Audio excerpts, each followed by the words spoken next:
எனக்கு இப்பதே தெரியும், நான் தான் வந்து சொல்றேன். வைங்க ஏங்க என்னமோ உங்க ஃப்ரெண்ட் சரவண ஹாஸ்பிடல்ல அட்மிட் ஆயிட்டாருல, குரூப்ல வந்திருக்கு. ஹாஸ்பிடல் அட்மிட் ஆயிருக்கானா? சொல்லவே இல்ல, குரூப்லயே வந்துச்சா? அட இருங்கடா, ஒரு கால்ல பேசிட்டு வரேன். சரி ஏங்க யார் கூப்பிட்டு இருக்கீங்க? அவனுக்கு தான் கூப்பிடுவாங்க. அட கூறுகட்ட மாதிரி பேசாம ஒரு சரவண அட்மிட் ஆனவர் எப்படி பேசுவார்? ஒரு பொண்டாட்டி கூப்பிடுங்க. பொண்டாட்டி நம்பர் என்கிட்ட இல்லையே. ஊர்ல இருக்கவங்க பொண்டாட்டி நம்பர்லாம் உங்கள்கிட்ட இருக்குன்னு எங்களுக்கு தெரியும். ரொம்ப நடிக்காம கூப்பிடுங்க. அவசரமா தேவைப்படும் வாங்கி வச்சிருக்கேன். அடி சாதா அத்தை இருங்க அத்தை.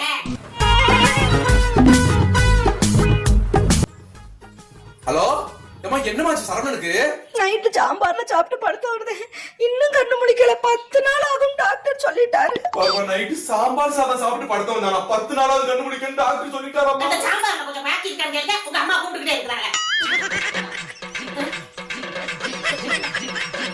அத்தை என்ன கூப்பிடுங்க?